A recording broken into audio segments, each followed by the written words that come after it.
So Bart, I guess my first question is methodology. How do scholars sort out this mess of what is pseudoepigrapha and what is not?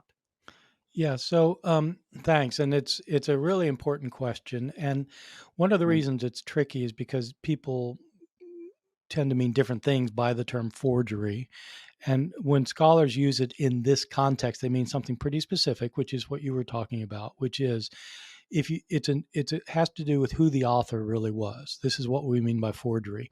If somebody writes a book claiming to be a famous person, knowing full well that he's someone else, that's what we're calling a forgery.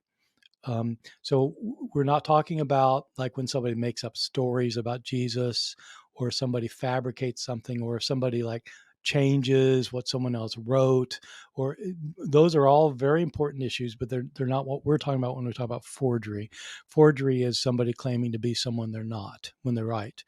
It's a phenomenon still today, of course, and there are experts today who tried to decide is this really a book written by Charles Dickens or not, or Mark Twain or whatever. Uh, when we're dealing with antiquity, it's a very big issue and a problematic issue, but it's a big issue because there were a lot more people writing forgeries in the ancient world than there are today, in part because it was easier to get away with. Um, they didn't have the data retrieval systems and the computer capacities we have today to check handwriting style and grammatical differences and things like that. And so it wasn't as hard to get away with it. But so scholars who study the ancient world use pretty much the criteria that scholars use today to decide if you've got suppose you've got a handful of books written by a person and there's another book that claims to be written by the same person. Well, you compare them. Is the writing style similar or really different? The vocabulary, is it completely different or basically the same? Are the ideas the same? Are there ideas that are actually conflicting with the other one? Are there are there things that are presupposed that show that this person wasn't living in the right time frame for that person? And so you look at a range of things like that, and then you have to make a determination on a case by case basis. Yeah, and that's right. That's exactly right. And the important qualifying point is that these discussions of church organization and things, they are different from Paul's letters, but and it's not just that they're different, but they're contrary, because we know how Paul's churches were organized based on his authentic letters. You read First Corinthians, First Corinthians, the Corinthian church is a mess. Uh, if you read through Corinthians, he goes problem by problem. I mean, they're at each other's Critical, throats. right? Yeah. They're all, they're taking each other to court over like disagreements. You have these gross immoral things going on. You have men visiting prostitutes and bragging about it in church. You've got people who coming to the Lord's Supper, which is a shared meal, and getting drunk and and so you got a guy sleeping with his stepmother. You have this. These are the people that Paul begins the letter by saying he's writing to the saints who are in Corinth. Just, wow, what do the sinners look like? Wow, that's quite amazing.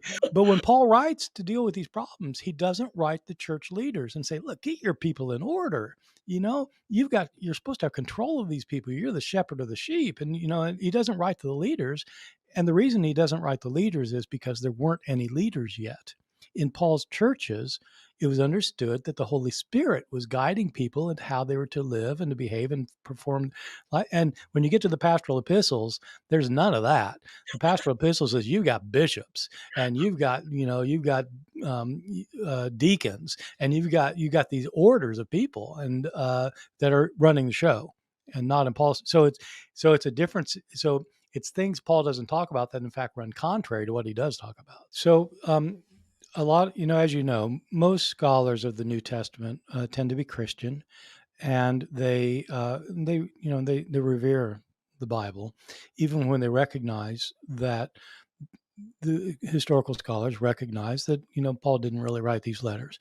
Of course, fundamentalists and conservative evangelicals, most evangelicals will say, "Oh, yes, he did," and so you could have that debate.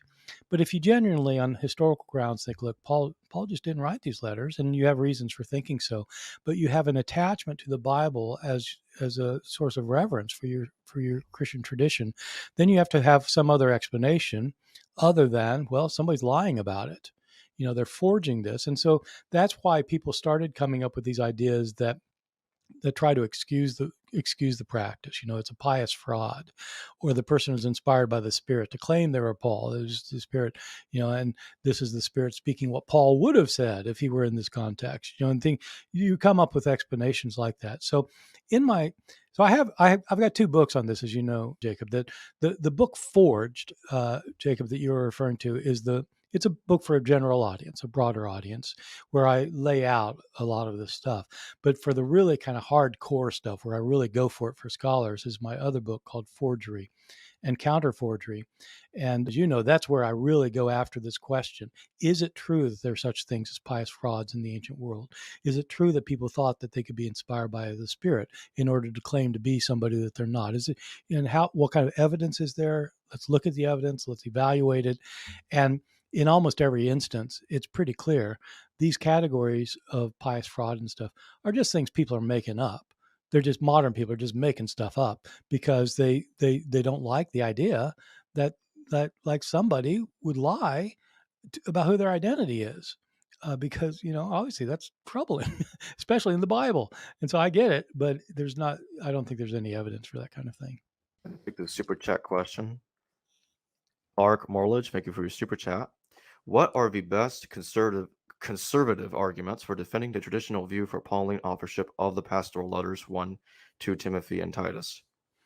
Yeah, it's a great question, and I need to point out that this is it's a broad consensus among critical scholars that Paul did not write it, but a consensus doesn't mean absolute uniformity. There are very fine scholars who think maybe Paul did write them. My own teacher, Bruce Metzger, thought that Paul probably wrote them. One of the major commentaries on 1st and 2nd Timothy and Titus is by Luke Timothy Johnson, who had been a professor at Yale and Emory, and he argues that Paul probably wrote them. And so there are people who think that. They're very much in the minority, but they're smart people. One argument is that, look, the letters claim to be written by Paul, and you give the benefit of the doubt to the claim, which I agree with that. If you have a book that somebody claims to write, you give them the benefit of the doubt, unless you have really strong arguments against it. The main argument that Paul may have written these things is that if they're situated at the very end of his life, that things may have developed enough by that time for him to have changed his views on things, for him to start using a different kind of Christian vocabulary, for him, since they're written to individuals who are heading churches, that he might have a different writing style in these situations. And so you take seriously the possibility that, of course, people write different styles all the time, and everybody realizes that. But so some people just the basic conservative argument, the best conservative argument is that they think that the counter argument is not convincing enough. It's possible. I mean, I think what you would probably want to do is date the pastorals. The thing is, sorry, I keep breaking up my sentences here, but the reality is that people who want to say Paul wrote these letters are pretty convinced Paul died in 64. But there's no, as you say, there's no real compelling reason for that. The first time Paul's death is actually mentioned is in the book of First Clement, and that's almost always dated to the year 95. The author of this it's kind of a community project. It claims to be written by the church in Rome, and it mentions Paul and Peter having been martyred. And the tradition emerges, of course, that it was during the reign of Nero. The book of Acts in the New Testament seems to know that Paul's going to get martyred soon after his sojourn in Rome. And so people tend to date it in the mid-60s, but there's no reason that you have to. You could argue it's not, but then you bear the burden of proof for that, I would say. So what people tend to do is to say that, okay, Paul writes 1 Corinthians in the year 55 or something. Well, 8 or 9 years later, I mean, the whole situation's different, and he's writing a different thing and so it's possible, and it absolutely is possible. It's possible that Luke wrote the pastoral epistles. It's possible that Silas wrote the pastoral epistles. I mean, anything's possible. Anything. I mean, it's not possible I wrote them. I'm old, but I'm not that old, and so that's possible. But it's not. That's not. But so the issue with this kind of thing is how you establish probabilities, and there are some arguments that are just so good for the.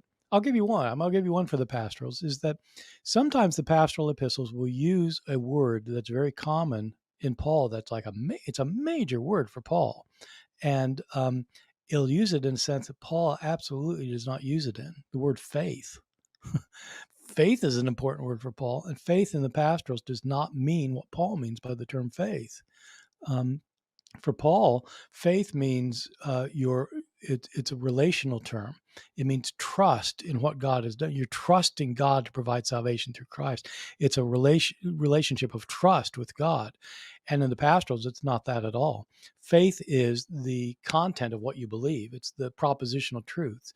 So keeping the faith means that you agree with these ideas. And that's just not what Paul meant. So the thing is, you pile up arguments, and after a while, you start getting argument after argument after argument. In my book, Forgery and Counter-Forgery, man, I have page after page after page of arguments on this one.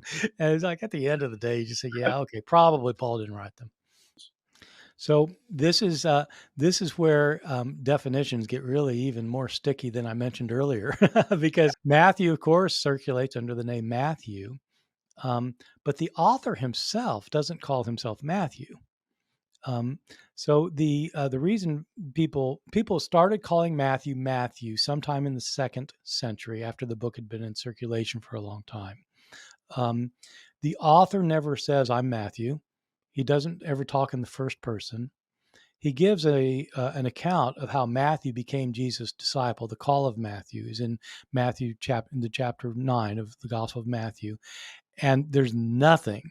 People need to read this. Just read Matthew 9. I think it's like verses 9 to 13 or something, that where Jesus calls Matthew, the tax collector, to be his followers. And just ask yourself, if you're reading this, is there any hint that the author's talking about himself? The answer is no. And so the author doesn't claim this.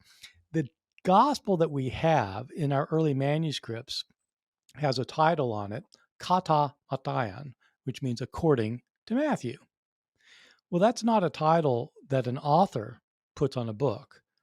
In other words, when I wrote my book Armageddon, I did not entitle the book according to Bart Ehrman. That's not the title of the book. That's when somebody's telling you who wrote the book, right? So you got this anonymous book of Matthew floating around, and people want to know who wrote that. And people came up with the idea, I think it was Matthew, the tax collector. And so then they put kata matayan, according to Matthew, to differentiate it from according to Mark and according to Luke and according to John. So in this case, it's not forgery by my definition, because the author is not claiming to be someone other than who he is. That's right, especially 2 Peter. I mean, even my mentor, Bruce Metzger, agreed 2 Peter was not written by Peter. I mean, the evidence on that one is so overwhelming that unless somebody's a very, very conservative evangelical or a fundamentalist, most people say, yeah, 2 Peter, I don't think so. It's absolutely forged. Everybody, these letters, so they're, 13 or 14 letters back and forth between Seneca and Paul. And there's no one who knows anything about like anything the early Christian church or can read Latin. They're in Latin. Thinks that they're actually kind of funny, because Seneca gives Paul a hard time for not having very good, not being very good at Latin. That's true, and it's the thing is, nobody doubts it. Everybody agrees. With Paul, you got 3 Corinthians. You got the letter to the Laodiceans. We know that there used to be a letter to the Alexandrians. We know that we've got this correspondence of Paul and Seneca. Nobody thinks any of that's authentic, which means that a number of somebodies, these are all different authors, are claiming to be Paul, knowing full well that they're not. And so it's not a question of whether would a Christian do that. Yes, Christians did that. The only question that most people have is it possible that anyone who did that had a book that made it into the New Testament? Because people are nervous when you talk about the New Testament, that happening in the New Testament, even though they agree it happened all over the place after the New Testament. And so what scholars do is they apply the same criteria to the New Testament books that they apply to the other books to make a decision. And it's not that they're out to, to prove or disprove anything. They just want to know. If Paul didn't write First Timothy, that's important. Or if he didn't write Ephesians, which a lot of people don't think he wrote Ephesians either, that'd be really important because Ephesians gets used a lot by people who want to know what Paul really thought. Well, if it's written 20 or 30 years after Paul by somebody who was just claiming to be Paul, it doesn't represent necessarily what Paul thought. Yeah. Well, there have been scholars who have argued that Ephesians is the central Pauline letter. F. Bruce, who is this British scholar who wrote a book called Apostle of the Heart Set Free, which is an account of Paul, uses Ephesians as the core of Paul's writings. And it's understandable why, because whoever wrote Ephesians is bringing in all sorts of Paul's vocabulary and images and ideas and putting them together into this 6-chapter book. And but when you actually look at specifically what it says, what Paul allegedly says in this book, at almost every point there's something that's not at all like what Paul would have said. And so in my book, I might even do this in my book Forged for the general audience. I take a passage, I think it's chapter 2 verses 1 through 10, and show that even though this sounds like Paul, man, this is not Paul. When Ephesians says that you're saved by faith, not by works, he's talking about you're not saved by being a good person. You're saved by having faith. And that sounds Pauline until you actually read what Paul says. Paul says you're saved by faith, not by doing works of the law. Paul's not interested in whether you're saved by being a good person. He's interested in whether you have to be Jewish. Are you saved by the works of the law? And so you get these little things that end up being, whoa, that really is different, that you don't notice at first because it sounds like Paul. Mentioned in the book that there's a hypothesis about that some scholars go about with, and it's the idea that, well, we can explain the inconsistent theological views and grammar by the involvement of scribes. But in several of the letters of Paul, he frequently mentions that he wrote this letter with somebody else, like Paul and Timothy to the Corinthians, or Paul and Sosthenes to the Corinthians, or Paul, Silas, and Timothy in 1 Thessalonians and 2 Thessalonians. Do you think co-authorship is a possible explanation for some of these differences? No, it's a good question, and it's really hard to answer.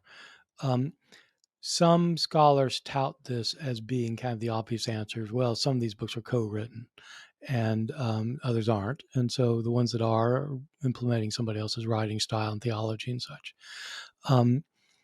I looked into this at considerable length when I was doing research on my books, and I looked around to try and find any evidence of any kind of what co-authored works look like in the ancient world, because the assumption is that they'll be different from the single-authored books.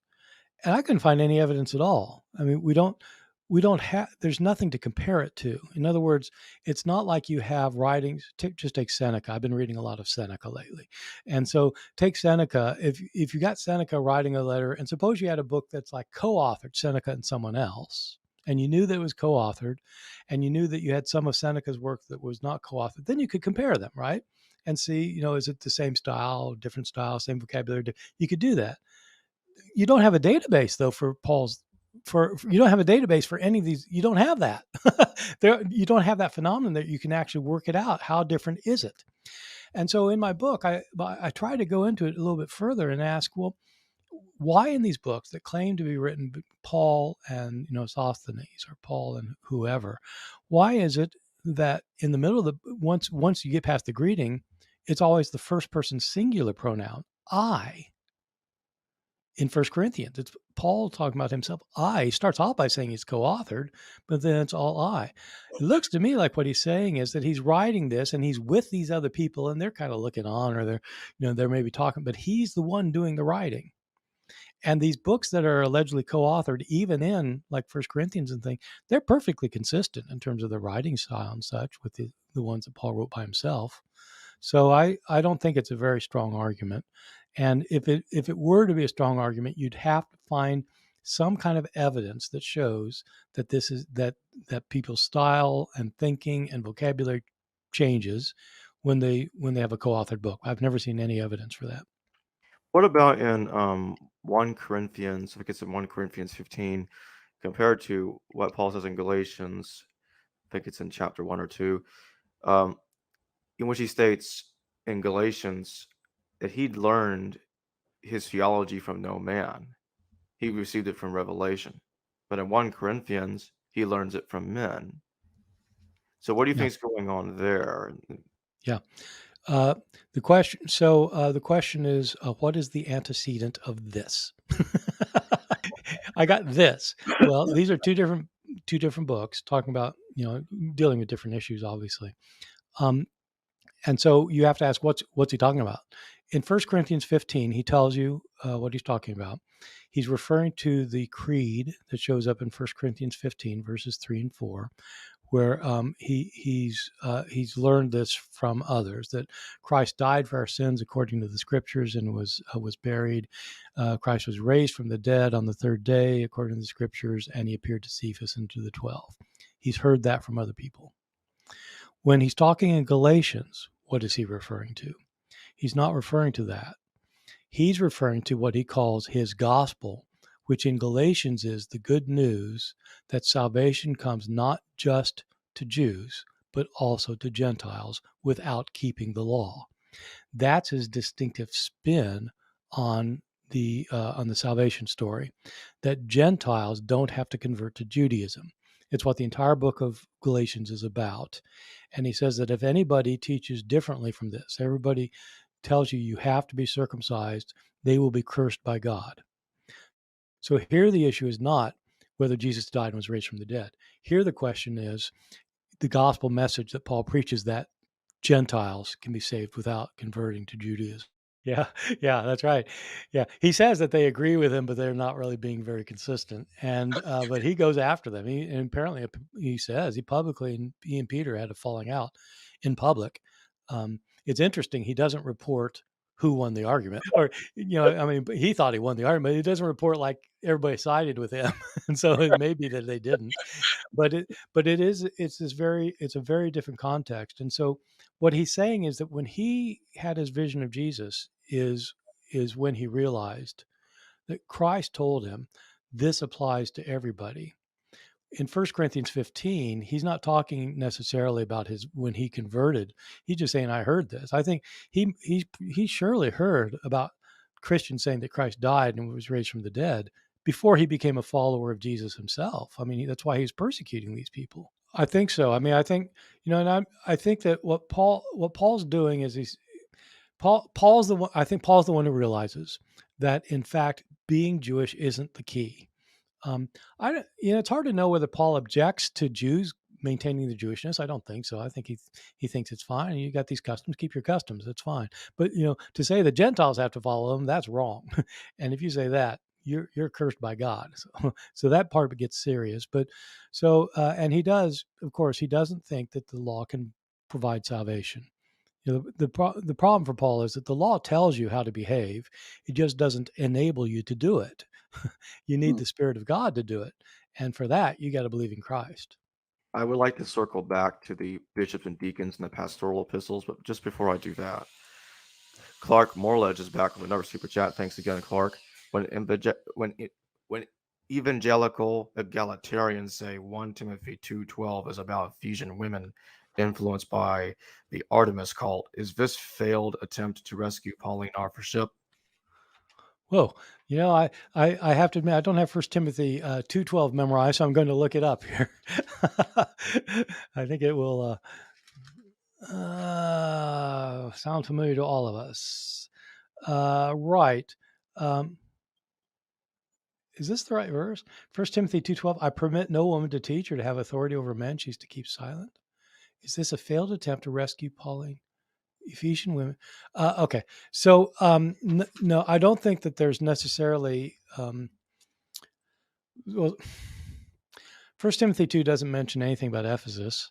It doesn't mention anything about Artemis, and it doesn't mention anything about Pauline authorship. So I think the answer is probably no. That's not what this is about.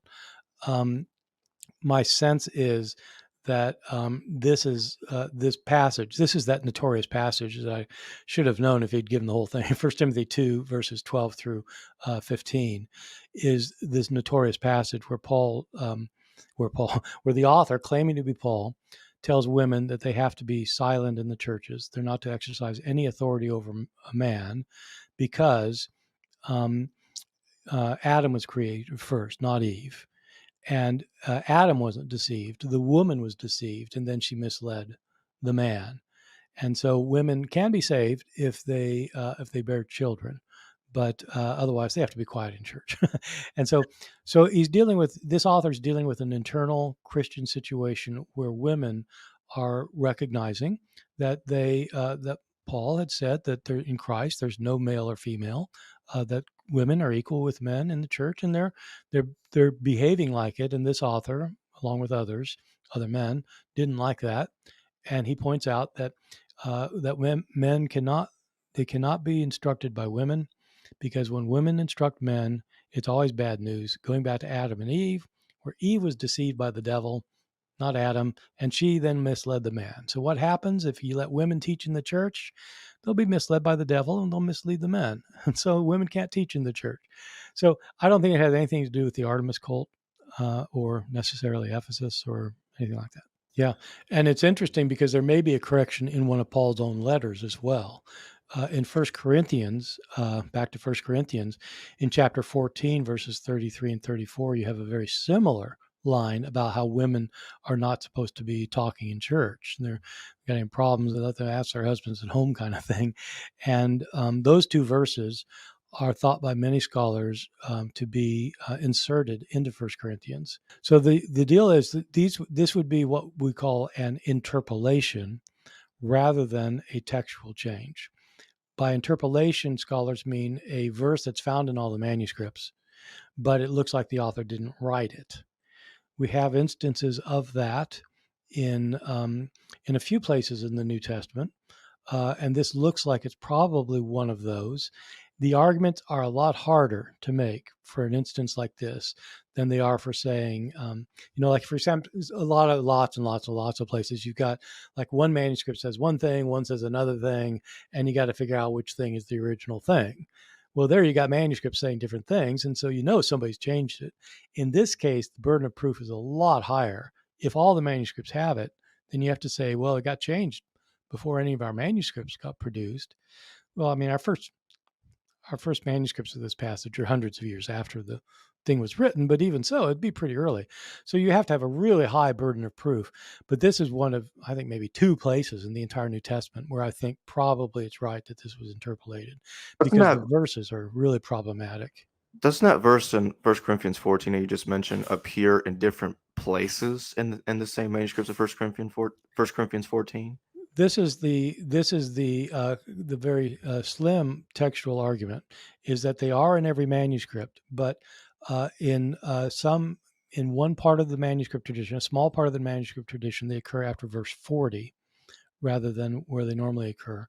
And so Gordon Fee, who is a very fine textual critic and was not a liberal scholar at all, he was actually Pentecostal. And he'd go from a very serious, hardcore, scholarly, academic meeting on the New Testament to go off and do a tent revival. Literally, he would. He was in both worlds. He wrote a commentary in 1 Corinthians where he argued that because these verses are relocated in a couple of the manuscripts, that shows that originally they may have been a marginal note by a scribe saying women are not supposed to teach in church, based in part on this thing in 1 Timothy, and that most scribes stuck it in one place and other scribes stuck it in a different place, and that would be used as kind of textual evidence that it might have not have been original. So for me, it was always really interesting because Gordon, who is a friend of mine, he passed away last year. He he was a very conservative Christian who argued that this passage against women in the church was not original. And there's another very fine scholar who argued, a feminist scholar who argued that in fact these verses were original. The feminist argument. So I'm sorry, I'm drawing a blank all of a sudden. It's women prophetesses in Corinth. What's Bernadette Bruton. Bernadette Bruton argued that, who's also a fine scholar, argued they were original. You think it'd be the other way around, right? The feminists would say, yeah, they aren't original, but no, it's just the other way around. Maybe it shows that there's hope for scholarship. Got another super chat. Welsh Backgammon, thank you for your super chat. To all of you, which non-extant New Testament era book would you most love to be really discovered? I think Letters to Paul would tell a fascinating story. I'll Who wants to start. go first? I get asked this a lot, and I have I have so many options. It's like, what's your favorite movie? I mean, it's like what's your favorite Beatles song? Oh my God! Okay. I would love to have Q if it existed. I know me and Mark, and I could go over to Mark's house and say, "Hey, Mark, look at this." Mark, as you know, Mark's my colleague at Duke, and so we're friends. I'd love to have that. I would love to have Marcion's antitheses. I would love to. I mean, there are a whole range of things I'd love to have. But the thing about letters, I would love to have letters to Paul. That would be great. But the other thing to point out that people haven't thought about very much is Paul must have written masses of letters that we don't have. I mean, just think about it. If Paul was converted, say he's converted around 33 or so, his ministry would have lasted about 30 years. He started right off the bat. And he had a lot of churches. I don't know how many churches he had, but he at least had 20 churches that he founded, probably more than that. And judging from how many times he appears to have written to Corinth and Philippi, and it appears that probably. So how many letters did he write? Suppose he just wrote two letters a year to each of his churches for 30 years. Well, if there are, say, 20 churches, 2 a year, it'd be 40 times 30. That's 1,200 letters.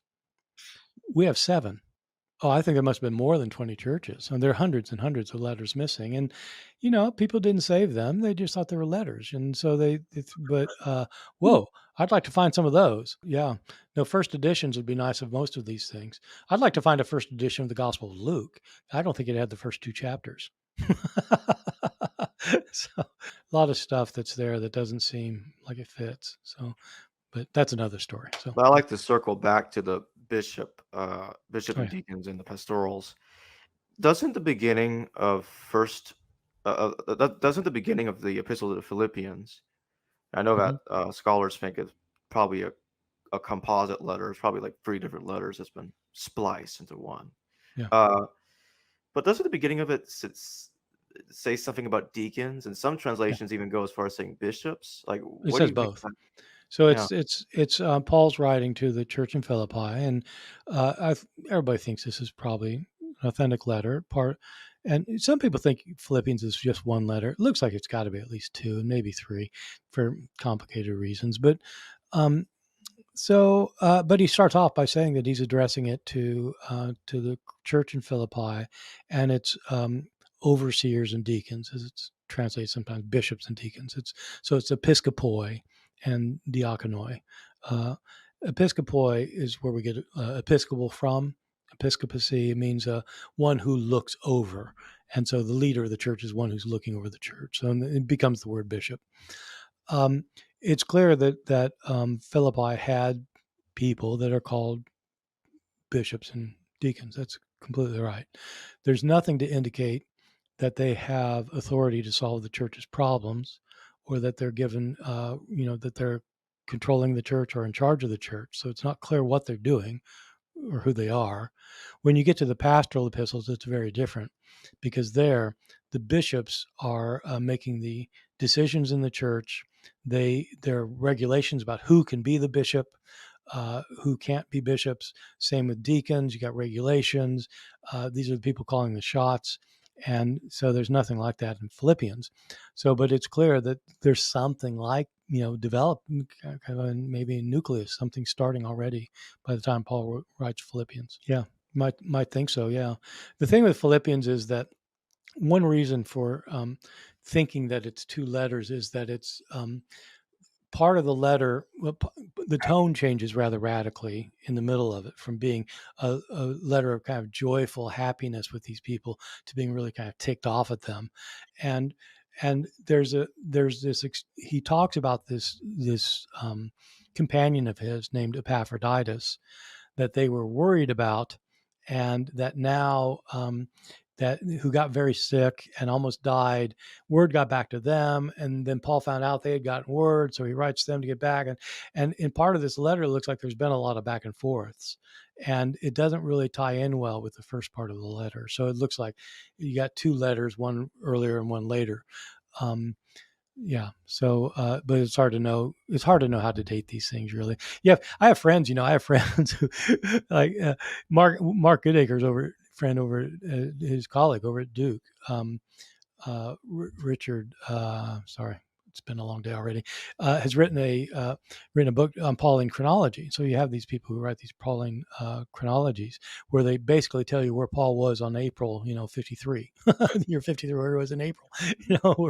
I mean, not quite that detailed, but Douglas Campbell is my longtime friend and colleague, but Douglas Campbell. And so I'm not a chronology guy, but I can tell you that the chronology stuff is really complicated when it comes to figuring out when Paul wrote what when. Super chat. Evangelicals never lie. Thank you for your super chat. I don't have a question at the moment without going Old Testament. Just buying you guys a pizza. Three great scholars unafraid to dissect all the biblical claims and contradictions. Well, thank you for your super chat. Okay, well, for another 20 quid, throw in the Old Testament for us. We can do that. Thanks again for that super chat. Yeah, I want to circle back to Philippians again because I know that there's a minority group of scholars, very few scholars that are questioning the authenticity of Philippians. And I think it's because the beginning of it is one of the reasons, but I think there are other reasons that they are. I don't remember what they are precisely, but there are other reasons that they claim that they're having a little bit of issue with Philippians. Could you talk about that? I'm not familiar with that. I mean, there are scholars who question everything. I have a former PhD student of mine named Ben White who teaches at Clemson, has for a long time been working on a book that challenges the kind of criteria that are used to establish what's authentic and inauthentic in Paul. And he thinks that you can direct some of these arguments that are used, say, to show why First Timothy wasn't written by Paul, to show why some accepted letter wasn't written by Paul, and so it's never a done deal with scholarship. If there was a done deal with scholarship, nobody'd have anything to write about.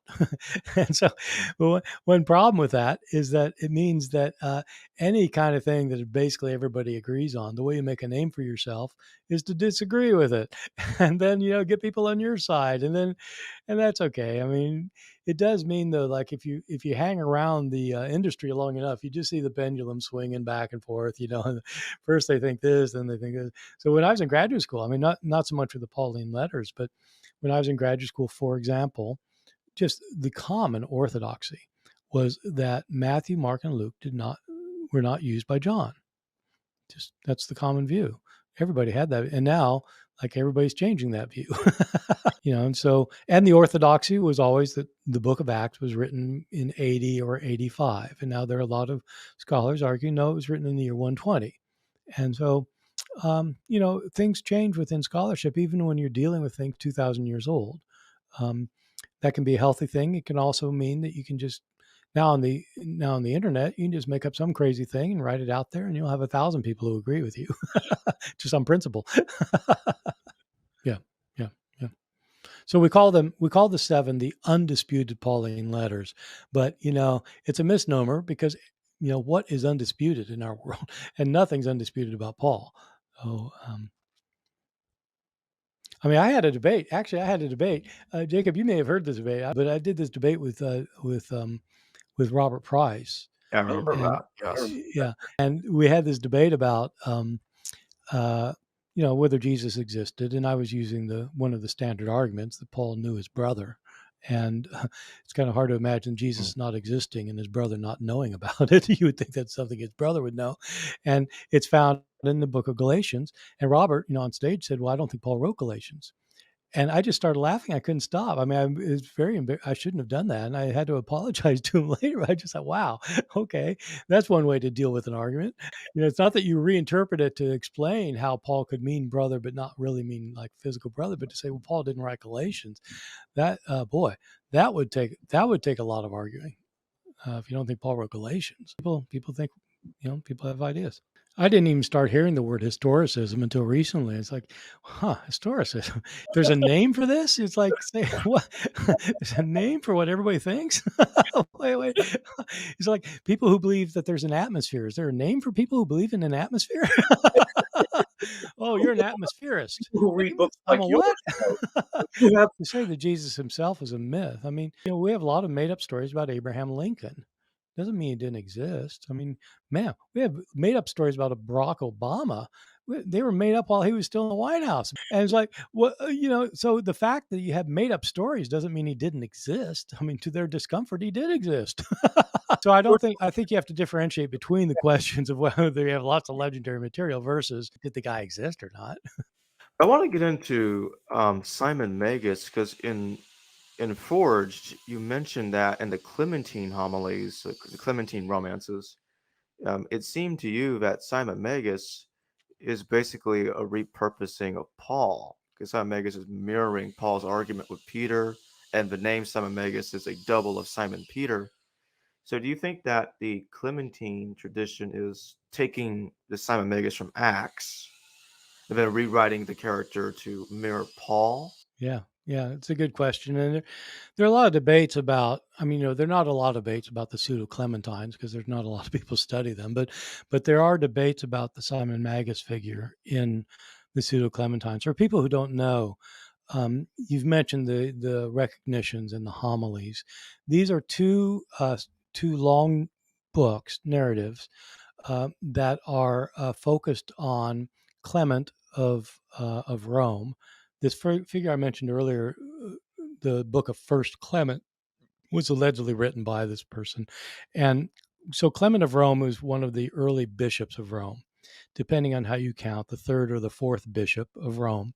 Bishops of Rome, of course, later came to be known as the Pope, and so this would be one of the early popes, living at the end of the first century. And after his death, there started circulating stories about him that he had been converted by the Apostle Peter and that he had accompanied Peter on many of his trips. And so the pseudo Clementines are the homilies and the recognitions, as they're called, are two versions of an older story about the relationship of Peter and Clement. And it's a lot of it is about Peter's life and ministry as Clement observes it, traveling with him. And one of the figures in these adventures is Simon Magus, this figure named in the book of Acts. The word Magus, people are familiar with the word magi, the wise men. Magus is the singular of that. And it's related to our word magician. They're usually understood to be people who are astrologers, for example, people who kind of study magic. And so Simon Magus in the book of Acts wants to acquire the power of the apostles and is willing to pay them for it. And they're offended by this, as if you can get the Spirit of God by shelling out. And so he's portrayed as kind of an opponent of the apostles.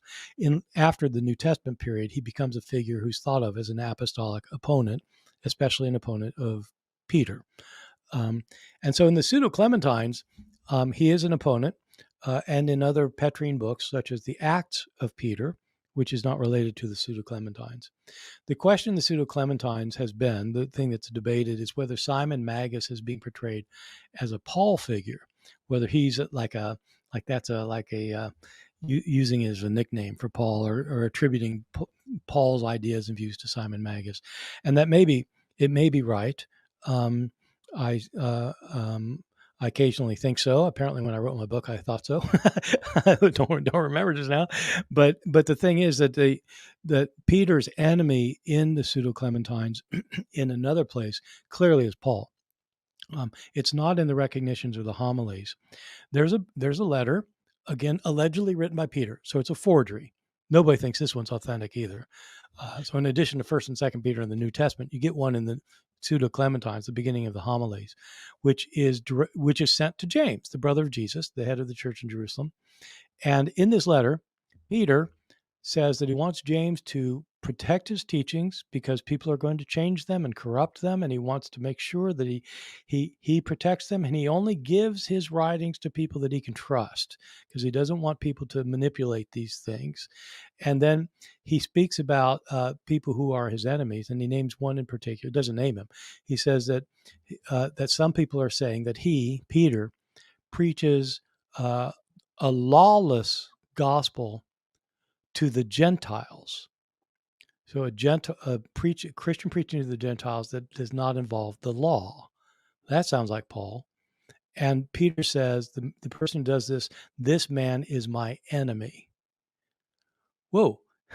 And so there it's pretty clearly that Paul's the enemy, but he's not named. And so this was a book written by somebody who had the idea that Christianity is to remain a Jewish phenomenon, that followers of Jesus are to keep the Jewish law, and you get aspects of that throughout these long books of the pseudo Clementines. And so the question is whether Simon Magus is to be the Pauline figure or not. Some people think so. Other people think that, in fact, Simon Magus is just the cipher for anybody who's an enemy of the truth, and not particularly Paul. When you look at these different traditions, like the correspondence between the brief correspondence between Peter and James and the Clementine tradition, or the Apocalypse of Peter, the Acts of Peter, the Acts of Paul and Thecla, all these fake biographies, fake letters are going around. Are these different Christian communities that are trying to backdate their specific theology to these New Testament figures? That's a good question. So in terms of these particular books, some of them are forgeries, where they're claiming to be, someone they're not. The Apocalypse of Peter. We actually have 3 Apocalypses of Peter, as it turns out. One of them nobody reads because it's in Arabic and it's much later. But there's one that's in Greek and there's one that's in Coptic, and the Greek one almost made it into the New Testament. There were debates about it into the 4th century about whether it should be included in Scripture by people who thought Peter really wrote it, and it claims to be written by Peter. Peter absolutely did not write it. It had to be written about 70 years or so, 80 years after Peter had died. We have reasons for knowing that. But then we also have a Coptic Apocalypse of Peter. Jim, you mentioned the Nag Hammadi Library. This is this Gnostic Apocalypse of Peter that's really, really interesting and really weird, where well, okay, we can talk about it later if we want to. Anyway, so you have these books claim to be written by Peter, but other ones like the Acts of Peter the Acts of Peter does not claim to be written by Peter. So it would be like a fabrication of stories, but it wouldn't be what I'm calling a forgery. Okay. In both cases, you are having authors who are trying to show that the views that they hold were views that were held back in the apostolic times, specifically by Peter. And so what you have is, I like the term you use, backdating. A part of it is they are backdating the tradition, their views back into the earliest period. And they're also using apostolic authority so that Peter stands behind these views. That's why you have so many books connected with Peter, is because he was Jesus' right-hand man. And so naturally, if you've got some view that you want to authorize, you claim Peter wrote the book. And so there's a very close relationship between author and authority. The author provides authority to the book, and so that's why they want to make these claims. Oh, I think it's great. The earliest title is just called the Book of James, as it turns out, but eventually it got a lot of titles over the centuries. When it was first published in Latin, I don't know, the 18th century, it was the preface, everything else was in Latin, and it was called, in other words, the person who did this edition, but he called it the Protoevangelium Jacobi, which is the proto gospel of James. And it was called a proto-gospel because most of its action takes place before the gospel stories of the New Testament. It's really more about why Mary was chosen to be the one to bear the Son of God. And so it's about Mary's miraculous birth, not by a virgin, but she has a miraculous birth. And and it tells her story about how she ends up getting pregnant and how, and her and Joseph, and why Joseph gets selected to be her husband as an old man. And it's a terrific, terrific story that includes some very bizarre scenes.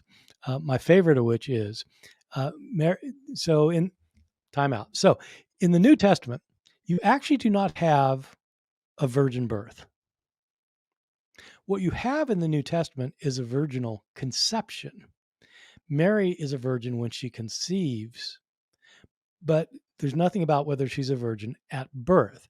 In the ancient world, when a woman gave birth, not just in the ancient world, in the modern world too, a woman's hymen breaks. And in the ancient world, a virgin birth would be if the woman was still intact after giving birth. So she'd be virginally conceived, but also the child would be virginally born. There's nothing in the New Testament about Mary's physical state after Jesus' birth, but there is in the proto-gospel of James.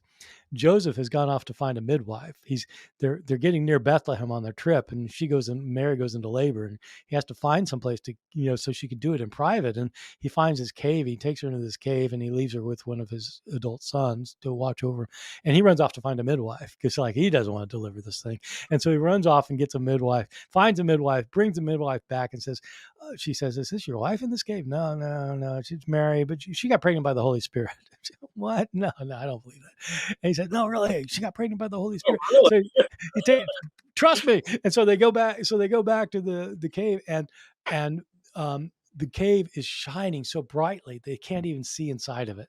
And then the brightness disappears and the cloud dissipates, and they can see into the cave. There's Mary, and there's the baby who walks over to her and takes her breast and starts nursing. And so the midwife says, "Oh my God, it is a miracle." She runs off and finds a friend, and her friend is named Salome. And she finds a friend who's apparently also a midwife, and she says, "Salome, you won't believe this. A virgin has given birth." Salome says, "I'm not gonna believe it." "No, really."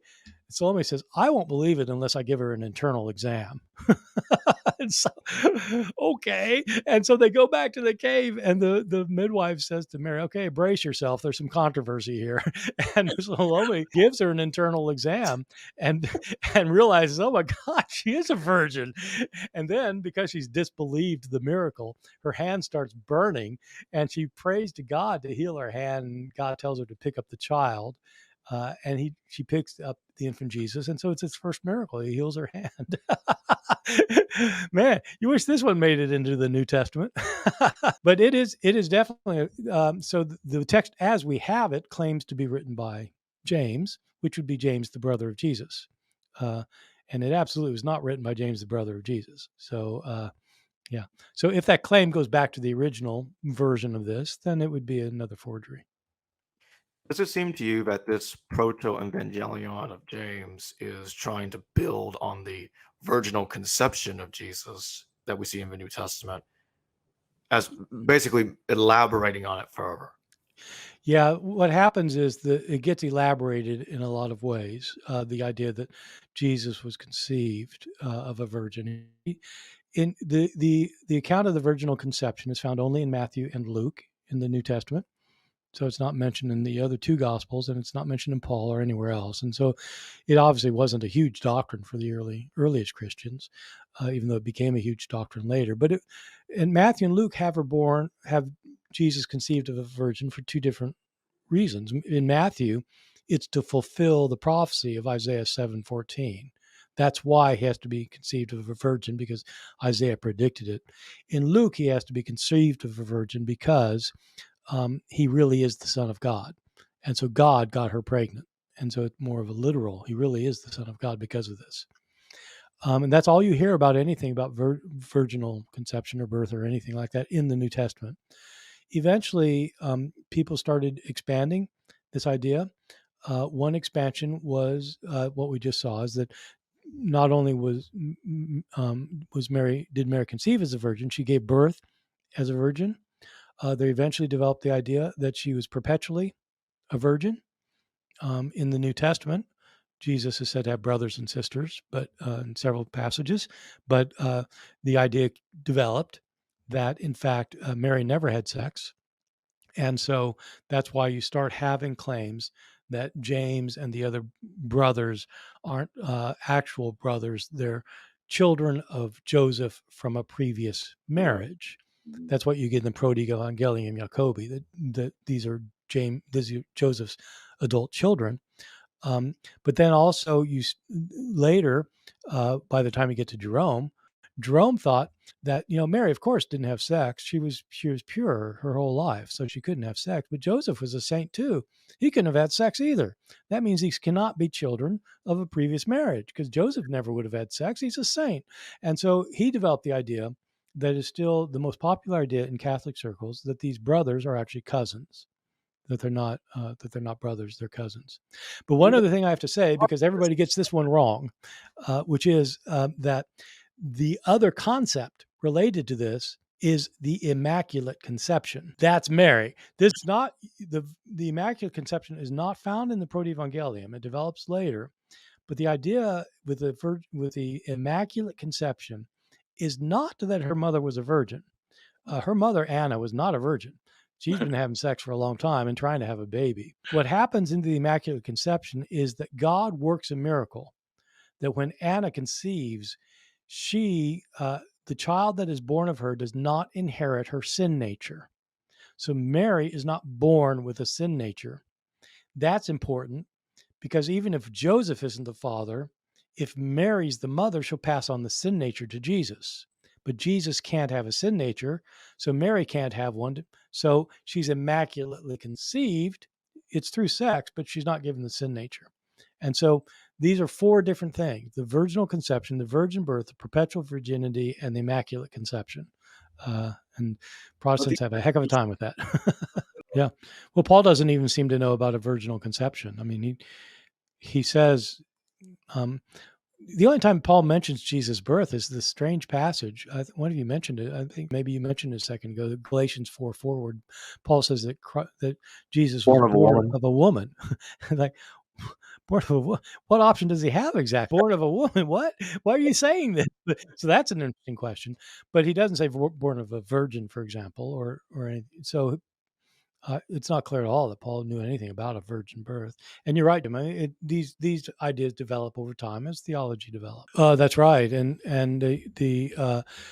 so Paul, you're right. Paul mentions visions that people saw Jesus, according to Paul. He himself did, but nothing about an empty tomb. We'd get to the Gospels. The interesting thing is the earliest Gospel has an empty tomb, but no appearances of Jesus. In Mark, Jesus is raised from the dead, but nobody sees him. The women tell anybody. That's helpful. It's too bad, because look, you could have started Christianity if you just tell somebody. What do you make of the other forgery, the Gospel of Peter in particular? I know that some scholars, not many, but mainly John Dominic Crossan, tries to suggest that the Gospel of Peter goes back, not the Gospel itself, but a source, the cross Gospel. And I did a video with him about that 2 years ago. And he thinks that this cross Gospel is a source for the Synoptic Gospels and also the Gospel of John, and that it provided information to all four of them, including to Peter's Gospel. What do you make of that? So Dom Crossan is a really, really smart guy and very interesting, and he knows everything. He's great. And so I used to like it when I would be interviewed for a television program, and they would also interview Dom, because then when they show me saying something, Dom saying something, I seem so conservative. So Dom has this very, very large book, The Cross That Spoke, that makes this argument.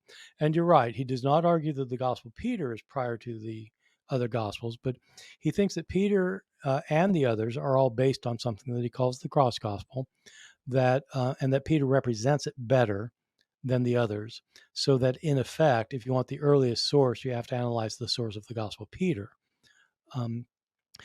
When Dom has made a career out of arguing that sources that later that most scholars date later are earlier. He early dates sources that most scholars think are later, and he kind of needs to do that because his portrayal of Jesus is a portrayal of Jesus not found in our earliest sources. And so one way around that is to predate other sources. And so, for example, you might predate what's going on in the Gospel of Thomas before what you find in the Gospel of Mark. And if you say, well, Thomas was written before, or the basic stuff was before, then okay, you solve the problem. Part of the problem is that our earliest sources, if you divide up the sources of the synoptics, you have Mark and you have this Q source that if it existed, that most people still think existed, that was used by Matthew and Luke. And Matthew had his own sources; they call him L, and Luke has his own sources, call him L. M and L. So you have Mark, Q, M, and L, and then you got Matthew, Mark, and Luke. You got all these things. So what is that? 7. You got 7 of these things that are, interrelated in various ways, but also independent in various ways. And all of them, if you want to know whether Jesus was preaching an apocalyptic message, all of these sources say so. So if you don't think Jesus was an apocalypticist, you better redate some sources because otherwise you're burned. And so I don't think that so the cross gospel is kind of different though. It's not the preaching of Jesus. It's an account of the trial and death and resurrection of Jesus. It is a very clever argument that he makes, and I've never found it convincing. And there really aren't very many scholars that I know of who have. I know that Paul Marecki found it convincing, and I'm sure there are others, but I just don't know of them. It takes a whole lot because the Gospel of Peter is in most people's opinion knows Matthew, Mark, and Luke, and seems to cite each one of them, and the distinctive elements of the Gospel of Peter are it's heightened anti-Judaism, which is much more stressed even than Matthew, Mark, Luke, and John, which is saying something. So the 2 points are it's heightened anti-Judaism and it's heightened Jesus. Jesus, remember, this is the one Jesus comes out of the tomb as tall as a mountain, right? And the cross comes behind him, and the voice asks, "Have you preached to those who are asleep?" And the cross says, "Yes." That's clearly, of course, the Gospels have legendary stuff, but this is beyond anything you get in the resurrection narratives in the Gospels. That's usually thought to be an indication that it's later, as is the heightened Judaism, as the apparent use of Matthew, Mark, and Luke. So I don't find that part convincing. How do you respond to those that claim that the idea that these documents were forged or fabricated sounds conspiratorial? It sounds like a conspiracy theory, that people are just creating these documents and making all this stuff up. How do you respond to that? Well, that's interesting. I have never in my life, I know, have been accused of being a conspiracist. A rabbi just this afternoon, I got a cartoon from a rabbi friend of mine that was a minister preaching at a funeral service, and the fellow's laid out in the casket in front of him, and he's up in his pulpit preaching. He says, "So now we have, now, brothers and sisters, we have one less conspiracy theorist in the world." Then he says, "Or do we?" So, yeah. So I tell you, I am not a conspiracy theory guy. Conspiracy theories drive me. So you would separate out intentional fraud, forgery, and or fabrication from conspiracy theories. Well, what I'd say is that I try to be a historian, and I don't try to go with whatever view seems like sexy and weird and able to get big following, and that requires belief without evidence. So I'm very much into evidence, and I think that wherever the evidence goes, I'm willing to go. With the New Testament, in particular, I'm not a Christian. I don't have any personal vested interest in whether Paul wrote Second Timothy or not. If he did, that'd be great. It'd mean we'd have to reconsider like what Paul really thought. But it's not. So I don't have like I don't have any really ulterior motives in terms of trying to disprove or prove anything. And the kind of things that I talk about in my book Forged, virtually all of that is stuff that I could have heard at Princeton Theological Seminary, training to be a Presbyterian minister. People certainly thought that there were only 7 letters that Paul wrote. When I took my introduction to the New Testament class, taught by a New Testament theologian, when he gave, I was an evangelical Christian at the time. When he gave his lecture on Ephesians, he spent the entire time talking about how Ephesians had completely corrupted Paul's theology. And so it wasn't just that it wasn't written by Paul. It was like it was a travesty of the Christian tradition. This was a New Testament theologian. So this is just, and he wasn't a conspiracy theorist. So I think it's pretty easy just to label that chart. I think what you do is you just ask people, look at the evidence. And if you don't think so, that's fine. But you don't have to be a conspiracy theorist when you realize that there are lots of forgeries in early Christianity that nobody doubts. And so to say that, First Peter's one of them isn't particularly crazy. I mean, you have to look to see if it is. And the evidence, if we are scientific historians, it is the evidence that should lead us there. You look at evidence. You don't just, make wild claims that have no basis so that somebody will believe you. I want to shift to the Epistle of James. There are different scholars that take different positions on how to look at that. The letter of James does not outright claim it was written by Jesus' brother, but it just says it was written by somebody called James. Now, some interpret it as saying, well, it's kind of hinting that it was written by Jesus' brother without outright saying it. Others will say, well, it's just a different James. And others will say, it's a forgery because it's claiming to be written by James. And then others will say, it is partly authentic. And therefore, in its original form, it was composed by the historical James, brother of Jesus, but it later experienced redaction decades after James's death. Now, James is a common name, but what do you think is going on here with the Epistle of James? Is the author intending to be James, the brother of Jesus? Is he really trying to do that? Or is he just some other James? And is the letter trying to deliberately be anti-Pauline? Is it trying to create some kind of Jewish Christian letter under the name of someone called James in order to promote anti-Pauline views, promote circumcision, preserve in Christianity, preserving the Torah within Christianity without abolishing the law, while also simultaneously making it look like that James has a familiarity with Greco-Roman philosophy, and basically being anti-Paul while being Christian simultaneously? What is your thoughts on that?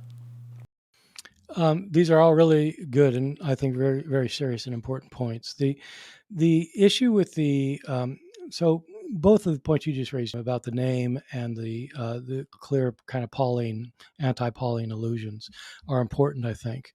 The first thing to say is that you're right, James was a very common name. And this is what makes it suspicious in this case. Because normally, if you have a common name, you identify which one you are. So which James are you? You give some kind of indication, unless the audience knows perfectly well who you are, but he's not writing to a local church. He's writing to the 12 tribes of Israel, he says, and which means that he's writing to people dispersed throughout the world. And so he's not writing a specific letter to a specific group, but he doesn't indicate why. He just calls himself James. And that's normally taken to mean that he means he's that James, that he wants you to think he's that James. And that sounds plausible to me. Nobody would think he's James, the disciple of Jesus, for example, because that person, in the tradition at least, was martyred early. So there aren't any other Jameses who were kind of. So I think he's probably claiming to be that James. But then the question is, well, but it does sound like maybe it's kind of related to this controversy in Galatia, and I would say that it absolutely is related to it, because I think this is an author who wants to take on the views of the Pauline tradition, and that in fact he appears to be familiar with Galatians. There are passages where it's quite clear if he's not familiar with Galatians, he's familiar with the argument of Galatians, whether it comes from Galatians or not. But they both use. So Paul wants to say that a person is justified by faith without doing any works of the law. James wants to argue that a person is justified by faith, by works, not by faith alone. That sounds like the opposite. Martin Luther thought it was the opposite. Martin Luther said that, if somebody can reconcile these two, he'll eat his hat. He'll take off his hat and eat it. So there seem to be, and so they argue the opposite, but they both use Abraham as the example to prove their view, and they both quote Genesis chapter 15, verse 6, to prove whether it's faith or works. And so this author knows Galatians are about how Paul was arguing, but this is the curveball that I threw in when I wrote my books, which is that as I had studied this, I wasn't sure going in when I started doing serious research on this stuff back in the mid 2007 or something. I wasn't sure about the book of James. I thought maybe, I didn't think it was written by the brother of Jesus, but I thought that maybe it's just some guy named James. I had a fairly open mind about it, but then I looked into it. And one thing that really struck me as interesting is that I hadn't realized before. When James and Paul talk about whether a person saved by faith or works, James means something very different by both faith and works from what Paul means. And this, for me, was a key. When Paul uses the word faith, he's referring to a relationship of trust. I've said this earlier, that you trust Christ's death for your salvation. You trust that God will fulfill his promises. It's a trust. In James, faith isn't trust. Faith is what you know. And you can see this in the passage in chapter 2 where James says that, faith isn't enough. Even the demons believe. It's the same word. It's the faith. It's the pistis word, the pistuo. Even the demons believe and shudder. And so they believe. It doesn't mean they trust God. It means they have the knowledge. They know there's only one God, but it doesn't do them any good. And so that's what faith means for him. It means an intellectual assent to a proposition, which is what many people say today. Yeah, I don't believe that. It means you don't agree with the proposition. Let me clarify for people who don't understand this. The word faith in English and the word believe and belief in English are both translating the same Greek word. In Greek, pistis is faith and pistuo is believe. It just comes into English as different words because we have a noun for faith, but we don't have a verb for faith. You can't faith something. And so they have to use believe and faith, but it's the same word. So faith is different in James and Paul, but also the more interesting thing, this is the one I really didn't realize before, is that when James is talking about works, he's talking about being a good person, doing good things. So not the law of Moses. Not the works of the law. Paul attacks the works of the law, thinking the works of the law matter for salvation. James attacks doing good things, not doing good things for salvation. Well, if he's really talking about Paul, he's talking about a straw man. A third, in each of his letters, somewhere between a half and a third are all about how you have to behave ethically. So, but this is not contrary to Paul. But it is contrary to the letter to the Ephesians, because in the letter to the Ephesians, I said there are things that are different in Ephesians from Paul. This works business, I think I mentioned this. In Paul, it's doing the works of the Jewish law. In Ephesians, it's being a good person won't save you. James is arguing against the view of Ephesians. And so that's why in my book, I call James a counter forgery. And I mean something technical by that. It's a forgery that's directed against a forgery. So Ephesians is a forgery, which I try to show, and James is countering this forgery of Ephesians. I like the shift to the 3 epistles of John. And I know that some scholars will put them in a different order because some think that 2nd John or even 3rd John is earlier than 1st John. What do you make about these 3 letters of John? Were any of them written by the same person that wrote the Gospel of John or different author? Or were the 3 letters of John written by the same person or different persons? Let me tell you what I've thought for the last 20 years and then tell you what my colleague is trying to convince me of because it's relevant to the forgery issue. 1st, 2nd, and 3rd John are arranged in the New Testament according to length. They are usually thought to have been written in that sequence, but there's no reason they had to be. They're just lined up by length. It is. It has. My view for a long time was that whoever wrote First, Second, and Third John was part of the community of the author who wrote the Gospel of John, but a different person who was influenced by that theology, a very similar theology, but confronting a different situation that accrued later in the history of the church, the Johannine community. So that my view was that First, Second, and Third John, written by the same person, but somebody who has similarities to the author of John, but not the same person. And I had reason for thinking that. That's been a standard view for a long time. There are lots of views, as you pointed out. You could say they're all three written by different. You could say two of them are written by the same. One's different. All views are possible. So I have a colleague at UNC Chapel Hill named Hugo Mendez, who is a New Testament scholar. He's a very erudite and wide-ranging scholar. He's early in his career. He's just published his first book with Oxford, which is not on the New Testament. It's on the development of the cult of Stephen in Jerusalem in the 4th and 5th centuries. So Stephen cult, and Stephen became the kind of the local, the patron saint, the patron martyr of Jerusalem. And he traces that, and so he wasn't even dealing. And his PhD, by the way, is in linguistics, having nothing to do with the New Testament. And so his PhD in linguistics, he writes this book on Stephen in the 5th century, and now he's writing this book on the Johannine literature, and he has a startling argument. He argues. I just interviewed him on my podcast, by the way. I have a podcast called the Misquoting Jesus podcast. I just interviewed Hugo because this is so interesting. My interview with him was on whether the Gospel of John is a forgery. I've always said no. Gospel of John doesn't claim to be written by John. It's not a forgery. You can't forge something if you don't say what your name is. Hugo argues it's a forgery. He means by that whoever wrote John is claiming, in his judgment, by his interpretation, is claiming to be Jesus' close disciple, the beloved disciple. That he's claiming that, and he wasn't the close disciple, wasn't the beloved disciple, and so it's a forgery. But he goes beyond that.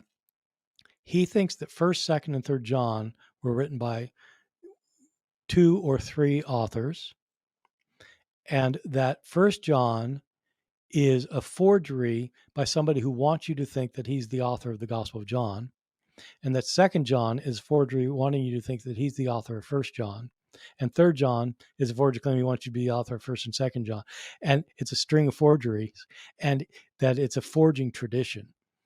And man, he's got evidence for this. It's like, whoa, I like for the first 3 or 4 years we're talking about this. Yeah, no, it just ain't right. Come on, Hugo, get over it. And boy, the more I think about it, I think he might be onto something here. And so that's his next book. I like to shift to Luke Acts because you mentioned that. Okay, you have this scholar here that is arguing that John actually is a forgery. Well, what about Luke Acts? Because in the other half of Acts, it talks about the we document, what is called the we sections of Acts. And you've stated publicly that you think the author of Luke Acts forged that, or that made that up. Mm-hmm. I don't think you used the word forged, but you said no, I do. the author made that up. Yeah, I think it's a forgery. I mean, Okay, I call it I have a weird word for it, just to make everybody look askance at me. I call it I think I call it a non-pseudonymous forgery. So non-pseudonymous, by that I mean the author doesn't name himself. So he doesn't put a pseudonym on the work, but he's trying to make you think that he is somebody other than who he is. That would be what Hugo's saying about the Gospel of John. John doesn't claim to be anybody in particular, but he's trying to make you think that so he doesn't put his name on it. So it doesn't have a false name on it. So with Luke, there's nothing in Luke itself to make you think it's that the author's claiming to be anybody in particular, in my view. The book of Acts is making an authorial claim. You have these 4 passages that are the we passages, as you said. They start in chapter 16, where the author is talking about Paul and his companions on their missionary journeys, and all of a sudden, out of the blue, breaks into the first person plural pronoun, we. then we did this, we did that. So it's Paul and his companions, Paul is doing this, Paul is doing that, and Paul and his companions doing that.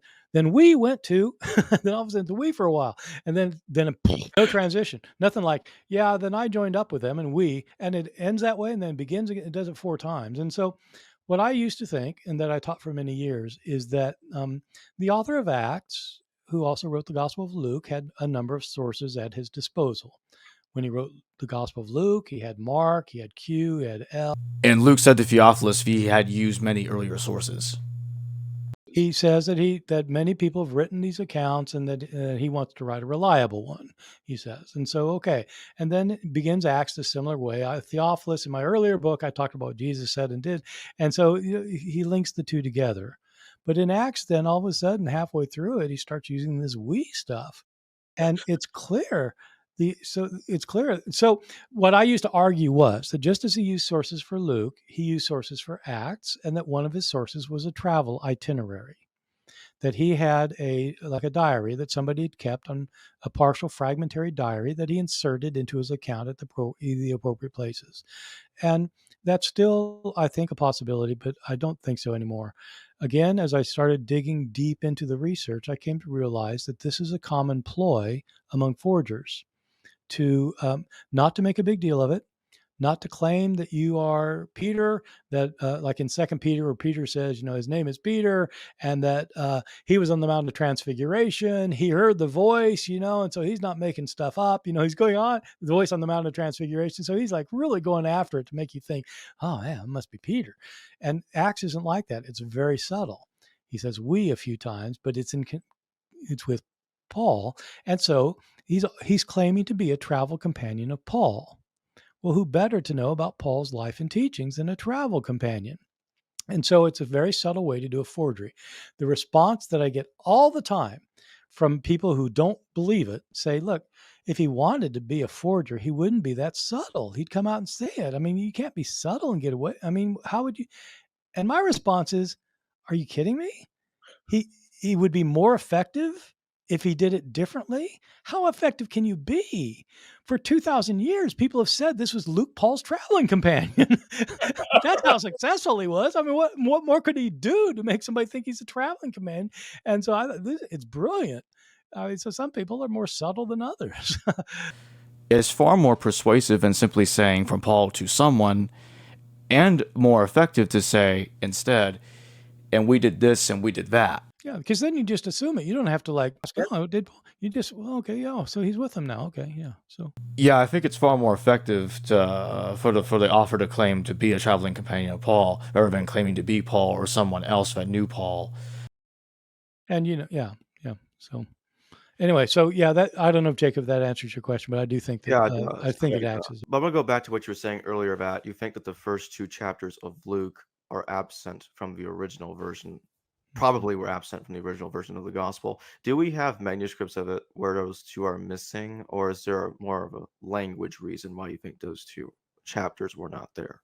No, we absolutely have no manuscripts. No, this is a argument that's on other grounds. I'm not the first to make this argument. Of course, it's been around for a long time. There are lots of reasons for thinking that these 2 chapters did not originally belong to Luke. I didn't really dig into this much until I started writing many, many years ago. I wrote a book called The Orthodox Corruption of Scripture. And I was trying to deal with how scribes had changed their texts when they copied them in places to make their texts more orthodox so that they couldn't be used by heretics. And I wasn't arguing that Luke 1 and 2 were added onto the book, but I was dealing with this passage in chapter 3 where Jesus is baptized and the voice comes from heaven. And I was arguing that there's a manuscript divide there. And I was arguing that the oldest reading, probably the original reading, was the reading that said, the voice comes from heaven and says, "You are my son. Today I have begotten you." Okay, so Jesus becomes God's son at his baptism.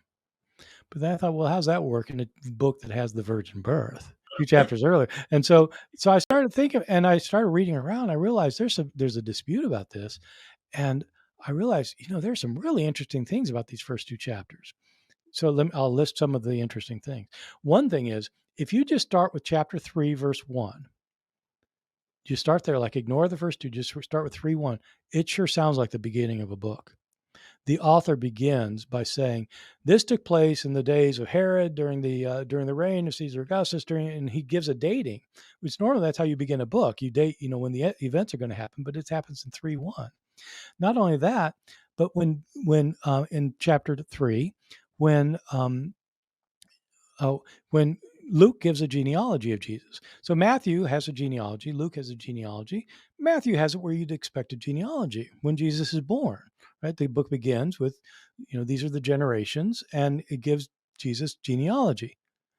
Luke gives Jesus genealogy after the baptism. What? Why would you give a genealogy after the baptism? And it's right after the verse said, "You're my son, today I have begotten you." The genealogy in Luke doesn't go back to Abraham like in Matthew, and it goes all the way back to Adam, who's the son of God. And so Jesus is the son of God by genealogy and by baptism. And so, but why would you put a genealogy after the baptism? Well, because that's where the gospel started. It starts. So you have those two things, but then you have the fact that the first two chapters are written in a very different writing style that people have long noticed. That the writing style, if you just look at the writing style of chapters 1 and 2, is very much like the Septuagint. It's like the Greek Old Testament, and the rest of Luke is not. Not only that, you don't have a reference to the major events in chapters 1 and 2 anywhere else in either Luke or Acts. The virgin birth, the birth of John the Baptist, the Annunciation, just kind of go down the list of what's in chapters 1 and 2. It's never mentioned anywhere else, even in Acts, written by the same person who's summarizing what happened earlier in the book of Luke. You start adding all this stuff up, and there are other arguments. You start adding it up, you think, man, I don't think this thing originally had 1 and 2. And then you have to figure out, well, why would somebody add 1 and 2? And that's where it gets interesting. I've already gone too long about this. I don't think it originally had chapters 1 and 2. Yeah, that is another fascinating answer because the first two chapters are filled with so much interesting material. Boy, are they. Yeah. Yeah. In light of that, what do you think of the idea that the gospel, the Lord, something that's supposed to be Marcion's gospel, is the earlier version of Luke, which is missing? An infancy narrative and a genealogy. Yeah. And the beginning of it kind of sounds like a little bit, but Jesus ascending from heaven down to Capernaum. It's not completely the same, but it sounds a little like what you were saying might be the beginning of Luke. Yeah, this is all part of the issue. So for those who don't know, Marcion is a 2nd century Christian thinker, kind of a philosopher, author, influential theological figure who maintained that the God of Jesus is a different God from the God of the Old Testament. That the God of the Old Testament is a God of wrath and justice, and the God of Jesus is God of love and mercy and forgiveness, and that they're literally different gods, and that Paul recognized that, and that Paul was the one who got it, that the law has nothing to do with Jesus. This is Marcion's view that he developed, and he was in Rome probably around 140 or so, and he has a couple of books that he relies upon for his views.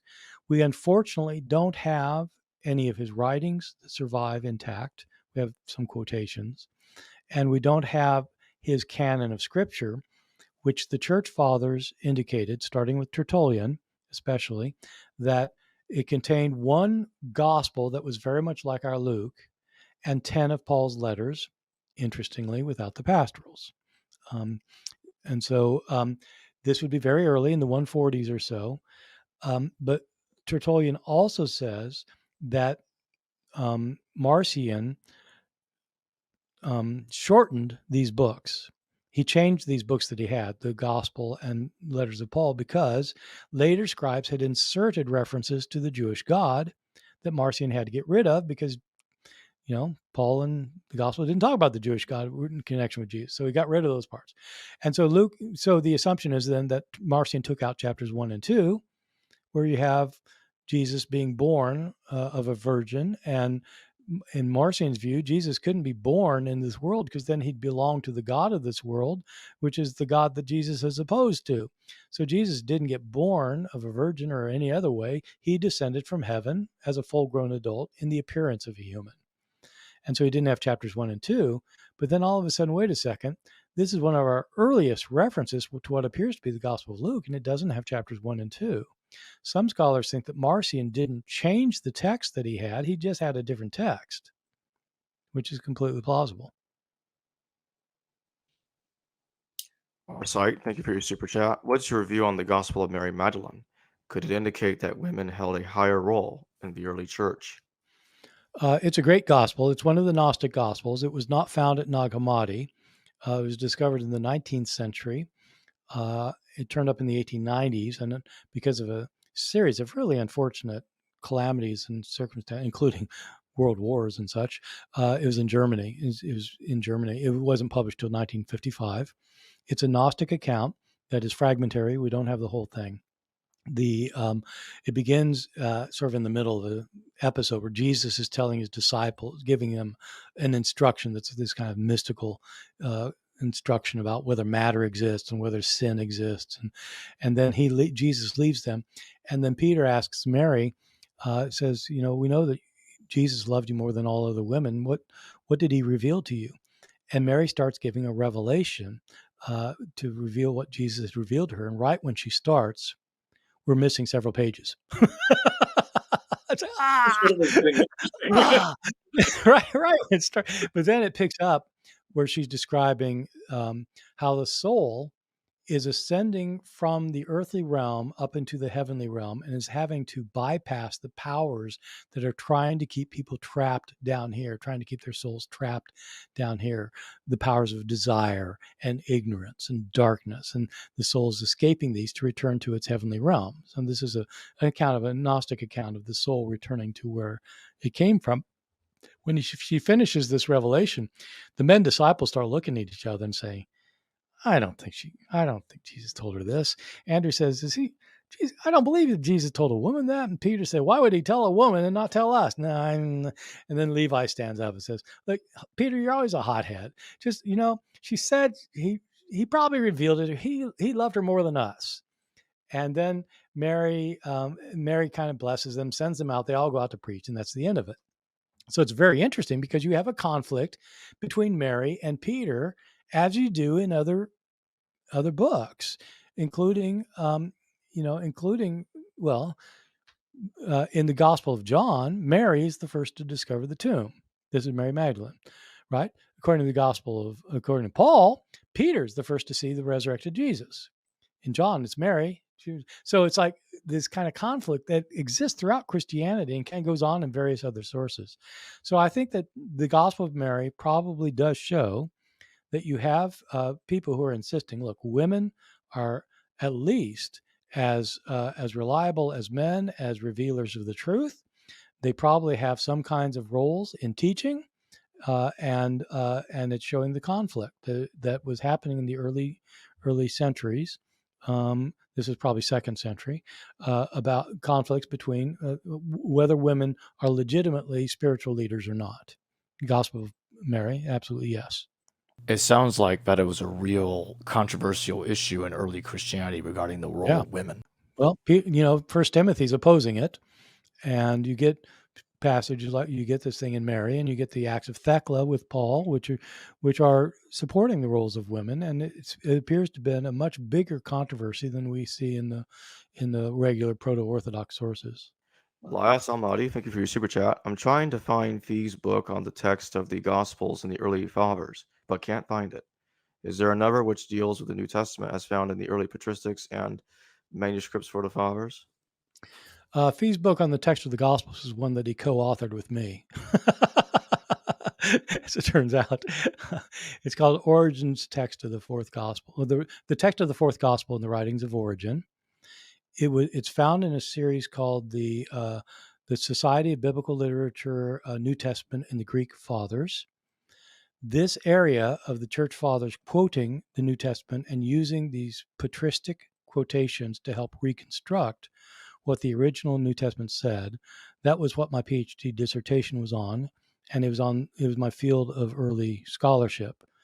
When I wrote my PhD dissertation, it was on the title was Didymus the Blind and the Text of the Gospels. Didymus was a 4th century church father whose writings had been discovered in the Second World War in Egypt. They were commentaries on the Old Testament, but he frequently quoted the New Testament. And for my dissertation, directed by Bruce Metzger, I isolated all of the quotations of the Gospels in this many volumes of Greek, which had never been translated into English. there were a couple of commentaries that were in French and a couple in German, but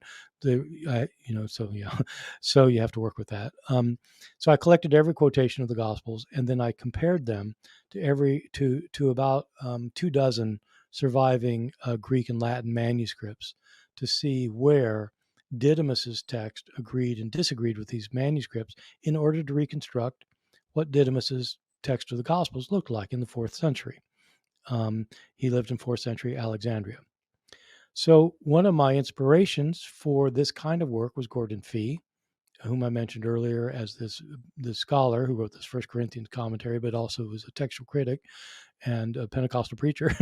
And I almost went to Boston University to do a dissertation with him, but I stayed at Princeton to do it with Metzger. But when I was finishing the dissertation, Gordon Fee had said, what we really need, he'd written this someplace, what we really need is a series where different scholars would take a different church father and show what their text of the New Testament looked like. That way, you know where the church fathers lived, you know when they lived, and so then you could isolate what the text looked like in that time and place. And so I wrote Gordon Fee. I was still a graduate student, and he was kind of a big shot in the field. I said, Dr. Fee, I think this is a great idea, and I think you could use my dissertation as the first volume. He wrote back, he said, let me see it. Sent it to him and said, oh my God, yeah, this is the first volume. So it started the series. Then Gordon, he and Mike Holmes and I wrote the one on Origin. And after that, I took over the series. I was the editor for the series for a number of years. And so if you look up that series, the New Testament and the Greek Fathers, New Testament. Yeah, I think it's just called the New Testament and the Greek Fathers is what the series is called. And you'll see a number of volumes that deal with the issue. And in my book, the Didymus volume, I actually explain what the complications are of doing this use of these patristic sources, because it's not easy. And look, textual criticism generally, working with the manuscripts, is something most New Testament scholars don't want to go anywhere near. It is a really complicated, technical, and most people think completely boring enterprise. And working with the patristic evidence is one of the worst in terms of hard, but it's really important. And so that's why I devoted a lot of time to it. Yeah. And so what you do is you figure out. So what I did, I picked a couple dozen that represent different kinds of textual traditions, and to see which ones, and you do a kind of a statistical analysis to figure out which ones it most aligns with. And it ended up meaning that I could show that the way the text developed in Alexandria, Egypt, was different from what people had earlier said. And so, but you got to do the technical work to get to that kind of conclusion. God, it wasn't fun. Now we have computers that can do a lot of this stuff. I was calculating all these things by hand. It was really gruesome. Back in the old days before the internet and everything. I think I'll write a book for popular audiences without any footnotes. That's what I'm going to do. Oh, man, this is too hard.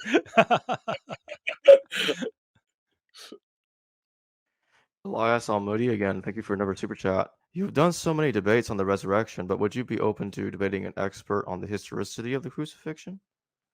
You mean people who doubt that Jesus was crucified? Apart from mythicists, I've never met somebody who would doubt that. But yeah.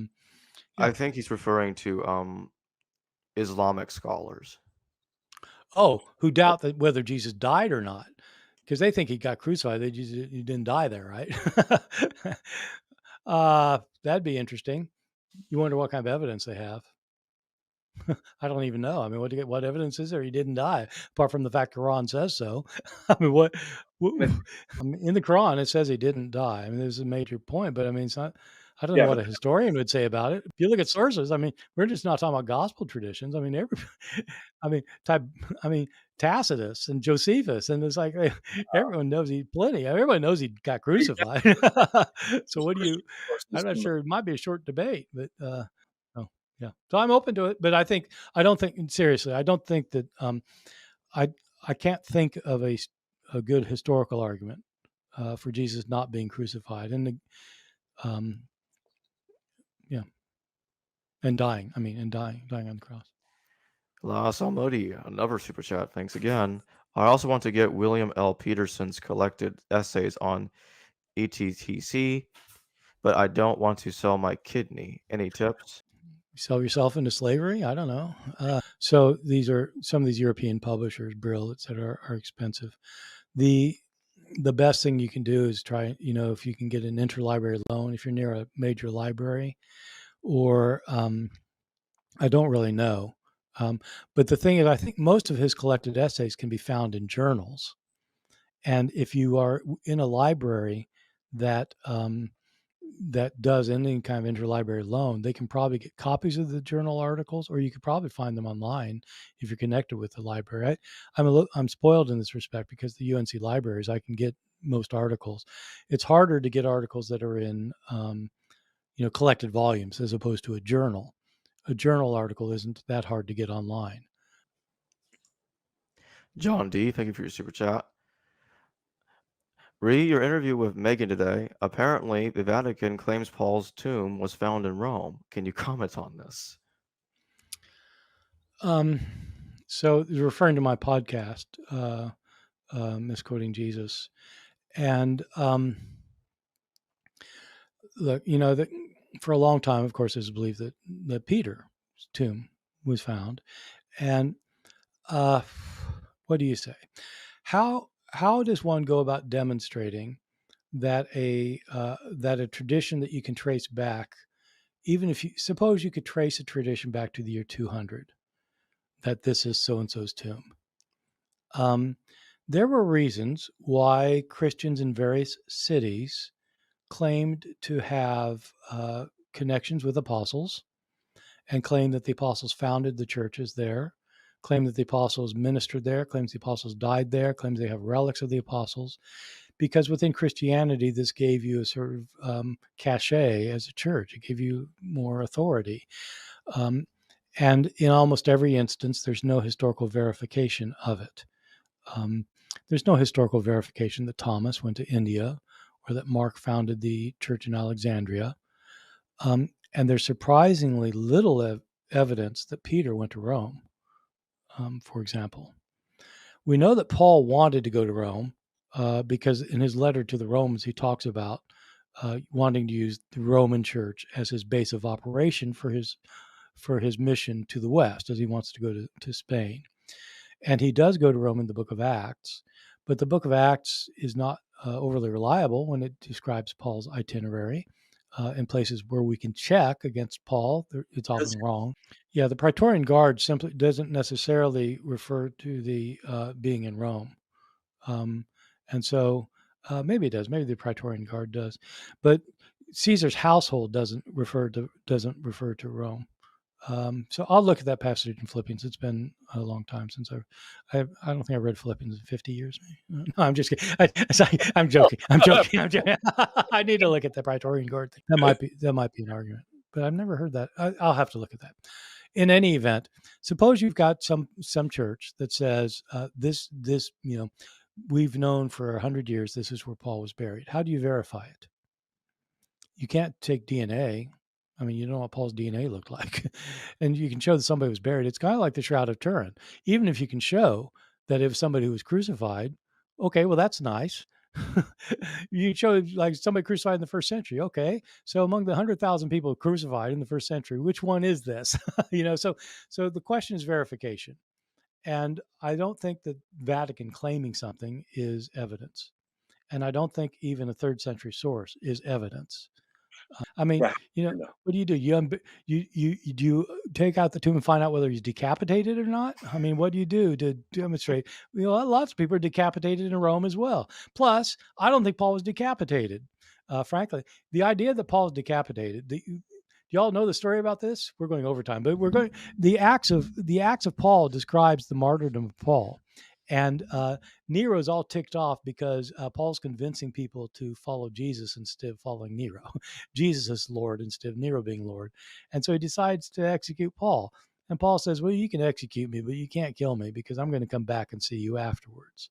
And so Nero sends him off to the executioner. The executioner chops off his head with a sword. That was reserved for Roman citizens. Okay, so apart from legendary accounts, Roman citizens, if they suffered capital punishment, were to be decapitated, beheaded, because it was seen to be kind of the least painful of the bad options. And so, Paul's decapitated because in the Acts of Paul, he's a Roman citizen. But in the Acts of Paul, his head gets lopped off and milk starts pouring out of his neck, not blood. What? Milk? And the author doesn't explain it, but I think it's because milk is what you feed newborns. And Paul now has been born again to his new life. And so he hasn't died. He's been brought back to life through his death. So that's the Acts of Paul. That's the first account we have of it. The other thing I'll say, though, is that in the book of Acts, Paul's also said to be a Roman citizen. And I don't think there's any evidence Paul was a Roman citizen. He doesn't say anything about it. I think it's highly unlikely that Paul was a Roman citizen. He's a lower class. I mean, he works with his hands. He's not connected. Jews could be Roman citizens, but I don't think there's anything to suggest Paul was. Is that about the same time that we first hear about Paul died under Nero? Because you were mentioning earlier, the earliest account of his death is mentioned by First Clement, but even that text doesn't specifically claim it happened under Nero. It doesn't say. It doesn't say. And there are pretty good reasons for thinking Paul probably died in the 60s. I mean, he must have been in his 60s at that point. I mean, I think he was an adult when he converted. I don't think he was a teenager. If he converted around the year 33, then in the mid 60s, he'd be fairly well along. I mean, Seneca, who's living at the same time, when he's around, in his about mid 60s, he's talked about what an old man he is now, and he expects to die soon. And that's kind of typical that you don't have long expectancies. I don't think Paul could have lived much beyond the 60s. I don't think there's good evidence that he was martyred by Nero, but this is the martyrdom of Paul which is probably part of the legendary Acts of Paul. It's circulated separately, but it probably is the first time that Nero's mentioned. Seneca was certainly forced into suicide by Nero. I mean, Seneca was a victim of Nero, even though he had been a close associate of Nero's. And he had been his tutor and his advisor, and for many years, Seneca actually ran the empire apparently. But Nero didn't like his kind of stoic ways. He didn't like his strict ethics, and so finally, when he got older, he just got rid of him. We don't know a lot. He himself indicates that he works with his hands. It's not just Acts, which says that he works with leather, but he talks about working with his hands day and night. And so it looks like he goes into places and sets up shop of some kind and is some kind of manual labor. And so he may be that he's what sociologists might call mixed status. So some people like Seneca have a very high status. He's an equestrian. He's not a senator, but I guess he does end up joining the Senate. But he's not from the senatorial class originally, and he's one of the wealthiest human beings on the planet. Seneca is, and he's extremely high educated. Everything is a high level class status symbol. With Paul, it looks like it's a mixed bag because he's highly literate, which would make him at a higher status, and so he's educated. That's a high status thing, but he's also poor, which is low status, and works with his hands, which is low status. And so you have people like that are kind of mixed status. I mean, some people became highly educated because they were slaves. I've sometimes kind of casually wondered if one could make the argument that Paul started out as a slave. He certainly loves calling himself the slave of Christ. And it would explain his high literacy. I don't know. I just played with the idea. I'm not going to. Let's take a couple more super chats before we close. Patrick Henry, thank you for your super chat. Is the idea of a zealot Jesus similar to saying that there was a historical Robin Hood, but he stole from the poor and gave to the rich? Can such an individual really be called the historical Jesus? There. Y'all blanked out on me there for about 30 Okay, seconds. I'll repeat what the super chat says. Patrick Henry says, is the idea of a zealot Jesus similar to saying that there was a historical Robin Hood, but he stole from the poor and gave to the rich? Can such an individual really be called the historical Jesus? I'm not sure I'm getting the Robin Hood connection. How would he rob from the poor and give to? I don't quite get that. If Jesus were okay, several things. One is you got me back. I'm sorry. It looks like our internet's going crazy here. So That's okay. zealot is a term used by Josephus to refer to rebels during the Jewish uprising in 66 to 73. And so it wouldn't be applicable. The technical term wouldn't apply to Jesus. The question is he like one of those who wants to overthrow the Romans through military force? That, of course, is the argument of Reza Aslan in his book Zealot. Reza didn't come up with that idea. It is the oldest idea of the historical Jesus in critical scholarship. It was first pronounced by Hermann Samuel Reimarus in his posthumous work published in the 1770s. And so Reza doesn't acknowledge that, but it's a view that's been around for a long time. And so the question is, did Jesus believe in a violent overthrow of the Roman government? If he did, then it wouldn't be robbing from the poor to give to the rich. It would be taking back what is theirs, taking back the land from the Romans. I don't think it's at all likely that that's what Jesus was up to. I think, in fact, it's contrary to Jesus' message. I think that Jesus did think there'd be a massive destruction and that the Romans would be wiped out, but it was because God's going to do it. It's not going to be because of a Jewish army. And so I think Jesus was opposed to taking up the sword against the Romans. And then I think he really said things like the one who lives by the sword dies by the sword. And I think that I don't think he supported violent opposition. It could have been. We don't know really what the religious ideology of the zealots were, apart from they wanted the land back. Sometimes, depending on what they were doing, but they weren't crucified for. They weren't.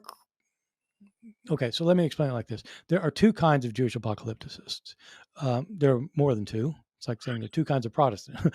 There are two kinds of Jewish apocalypticists. Some think that God is going to intervene soon, and there's going to be a major war, and they're going to be involved in it.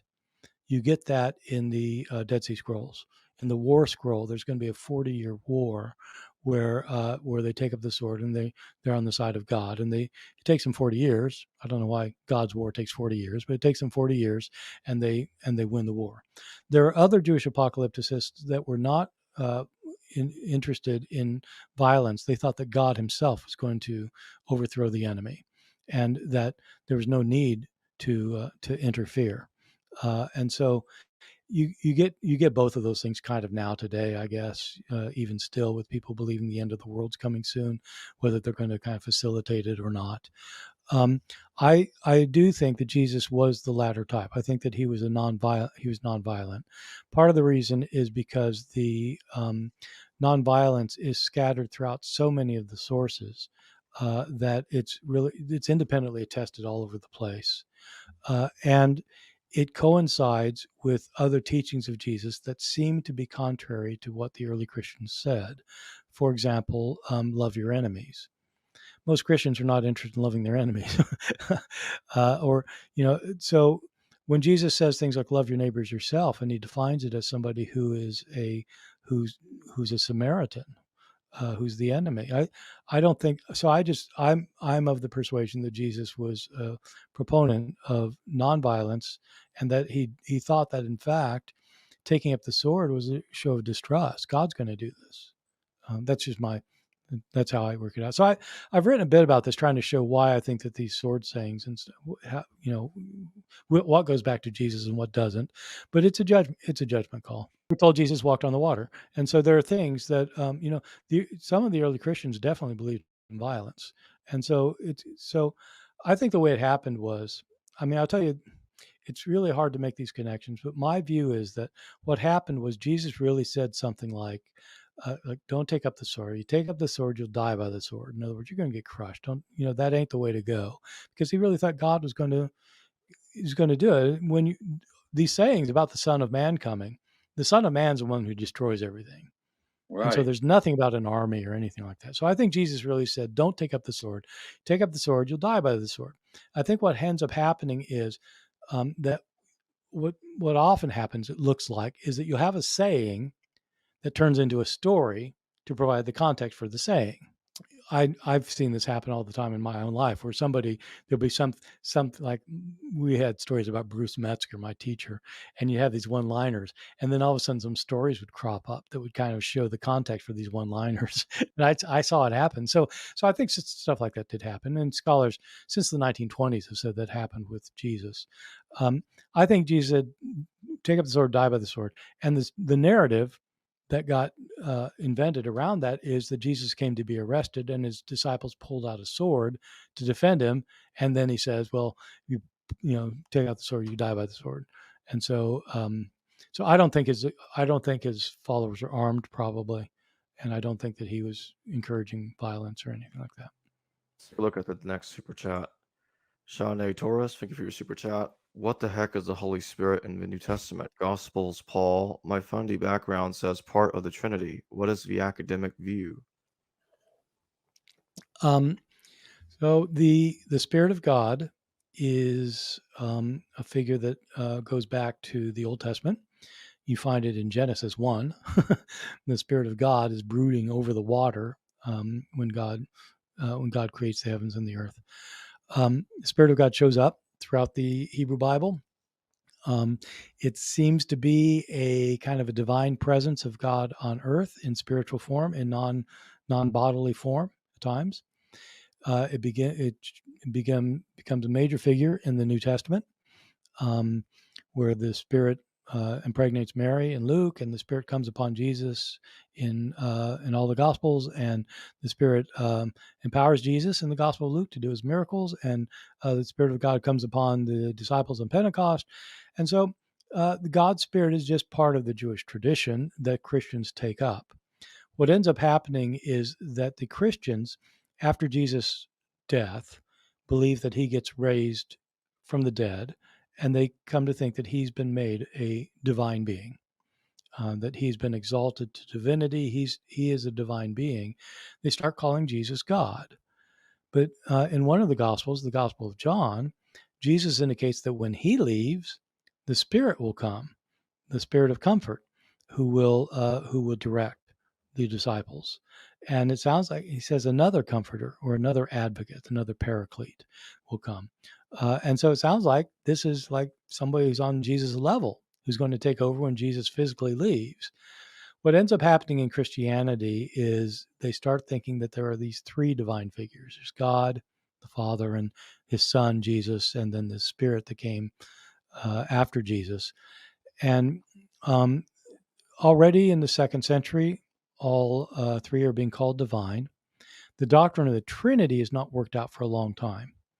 The term Trinity appears already in the writings of Tertullian. Tertullian considers all three to be God, but he doesn't have the doctrine of the Trinity. The doctrine of the Trinity is a specific formulation about how Father, Spirit, and Son relate to each other. And in the specific formulation that develops in the clearest form at the end of the 4th century, the formulation is that there are three persons, Father, Son, and Spirit. These are distinct persons. They're not the same person. They're three distinct persons. All three of them are God, and in fact, they're all equally God. They're all made of the same substance. And so you've got three persons, all made of the same substance, equally God, distinct from one another, but there's only one God. That's the doctrine of the Trinity. You don't get that in the New Testament, Matthew doesn't say it when he says baptize in the name of the Father, Son, and Holy Spirit. You got the three people there, but you don't have the doctrine of the Trinity. You don't have the three are equally God, made of the same substance, and yet there's only one God. That's the doctrine of the Trinity. Don't get that till the end of the 4th century. Gary Picro, hope I pronounced your last name correctly. Thank you for your super chat. Thanks for the fascinating show. Well, thank you, Gary. Really appreciate it. Well, Russell, thank you for your super chat. I really love your book, Forged, Bart. Oh, I thank think you. I think it's probably my favorite one. Ah, I just yeah. can't stop looking at it. Uh, But yeah, well, it's like I got to get you back on my show. We got to do yeah. 2 hours on this. Yeah, no, We it's did it. great. Well, I'll tell you, my favorite book is always the one I just wrote. Well, there you So go. right now, Armageddon is my favorite book, and Armageddon's the best I think it's the best I've written by a long shot. And I know. so Well, your next yeah, one comes out. Yeah.